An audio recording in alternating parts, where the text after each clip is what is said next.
নমস্কার। এখন আমি যে বিষয়টি নিয়ে বলবো সেটি বর্তমানের কেন্দ্রীয় সরকারের একটি বিষয়। সে কেন্দ্রীয় সরকারের দিকে মনোযোগী করার জন্যে কিছু কথা আমি সমস্ত মানুষের কাছে তুলে ধরার চেষ্টা করছি। এই যে কেন্দ্রীয় সরকার আমাদের আছেন, বর্তমানে যারা রয়েছেন, তারা সবসময় বলে থাকছেন যে সবকা সাথ সবকা বিকাশ। আবার বলছি কথাটা, সবকা সাথ সবকা বিকাশ। কথাটি শুনতে খুব সুন্দর লাগছে, কিন্তু আসলে সেটা কতখানি প্রয়োগ হচ্ছে সেটা একটু চিন্তা ভাবনা করা খুব প্রয়োজন। সবকা সাথ সবকা বিচার, সবকা সাথ, সব বলতে কাদেরকে বোঝাচ্ছে? সমস্ত মানুষদের, যত নাগরিক রয়েছে ভারতবর্ষে সবাইকে বোঝাচ্ছে সবকা সাথ সবকা বিকাশ। তাহলে 65 বছরের ঊর্ধ্বে যে সমস্ত নাগরিক, তারা কি এর মধ্যে পড়ে না? কেন বলছে এই কথাটা তাহলে শুনবেন। শ্রীমতী জয়া বচ্চন, মাননীয় সাংসদ সদস্য, সংসদে একটি অত্যন্ত গুরুত্বপূর্ণ বিষয় উত্থাপন করেছেন। তার বক্তব্যের জন্যে আমরা তাকে সেলুট জানাতে পারি। আমি অন্তত তাকে সেলুট জানাচ্ছি। তিনি যে বক্তব্যটি উত্থাপন করেছেন সেটি হচ্ছে 65 বছর বয়সের পরে তাহলে যারা ভারতবর্ষের নাগরিক, তারা কি আর তাদের বাঁচা কি উচিত নয়? তারা কি কোনো সুযোগ সুবিধে পাবে না?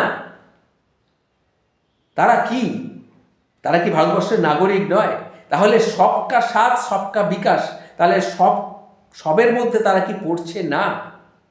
এটা কি কেন? এটা কি ভারতবর্ষের নাগরিক হওয়া কি অপরাধ? যারা 65 বছর বা 70 বছর বয়স্ক মানুষ, তাদের কি ভারতবর্ষের নাগরিক হওয়া অপরাধ? ভেবে দেখুন।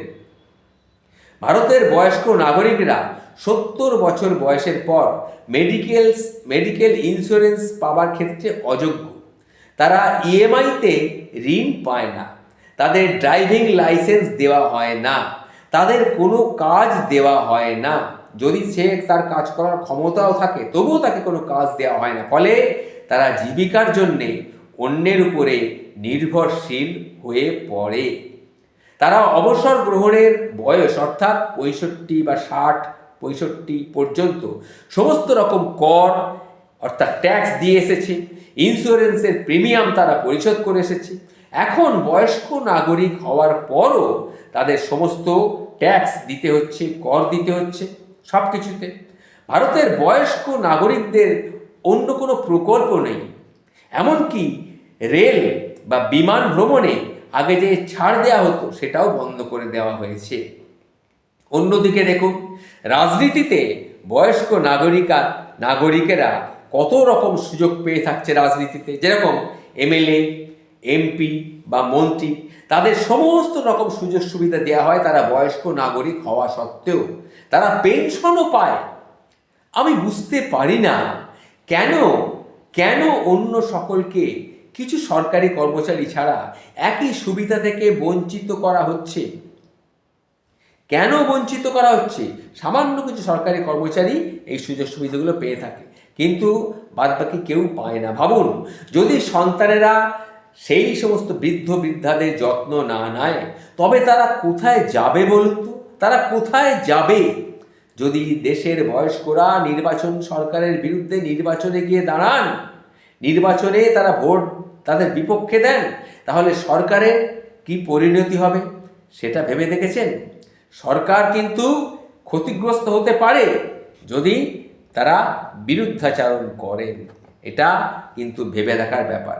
অর্থাৎ প্রত্যেকটা মানুষেরই তো ভোট দেবার ক্ষমতা রয়েছে না? সুতরাং সে তো ভোট দেবার ক্ষমতা রয়েছে। সে বয়স্ক মানুষ, যতদিন সে বাঁচবে ততদিন সে কিন্তু ভোট দেবে। সুতরাং ভোট দেবার ক্ষমতা তার আছে এবং তাদের অভিজ্ঞতাকে তারা কিন্তু কাজে লাগাতে পারে। এটা তাদের নিজস্ব জীবনের অভিজ্ঞতার অর্জিত অভিজ্ঞতা। সুতরাং বয়স্ক মানুষদের যদি কেউ দুর্বল ভেবে থাকেন, তাহলে কিন্তু ভুল করছেন।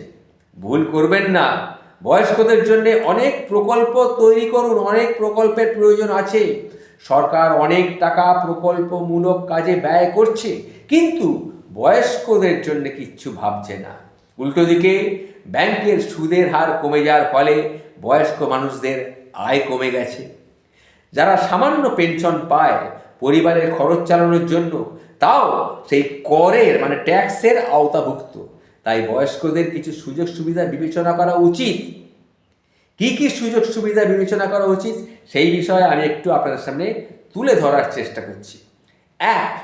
সমস্ত 60 বছরের বেশি নাগরিকদের জন্যে পেনশনের ব্যবস্থা করা অতি অবশ্যই উচিত। 2.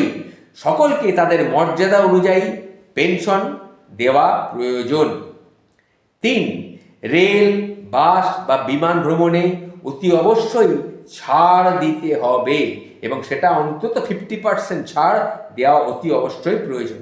কোনো বয়স্ক মানুষ যখন বিভিন্ন রোগগ্রস্ত হয়ে ট্রিটমেন্টের জন্য কোনো দূরে কোথাও যাবে, তাদেরকে এই সুযোগ সুবিধাটা তারা যাতে পেতে পারে। 4. শেষ নিঃশ্বাস পর্যন্ত বিমা বাধ্যতামূলক হওয়া উচিত এবং প্রিমিয়াম সরকারকেই প্রদান করতে হবে। 5. সমস্ত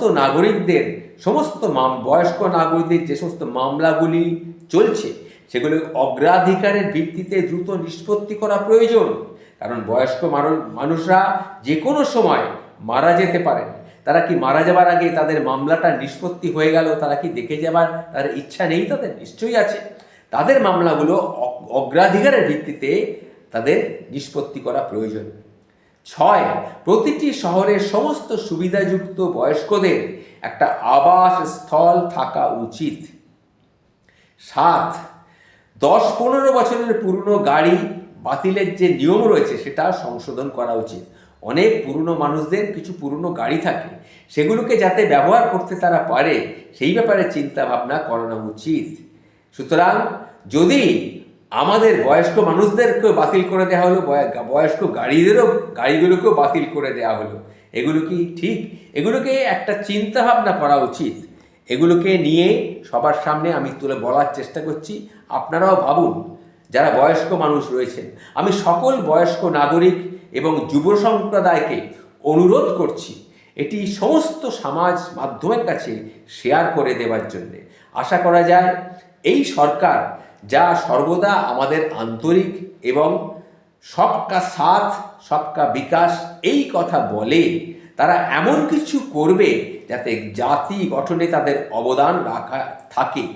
অবদান রাখা যায় এবং তাদের কর্মক্ষণ যতক্ষণ আছে বয়স্কদের, ততক্ষণ তাদের উন্নতির যাতে সহায়তা হয়। আমি সমস্ত বয়স্ক বন্ধু, নাগরিক এবং শুভানুধ্যায়ীদের কাছে এটি শেয়ার করার জন্যে অনুরোধ করছি। নমস্কার। যদি আমার কথাগুলি সঠিক বলে মনে হয়, সবার কাছে শেয়ার করে ছড়িয়ে দিন।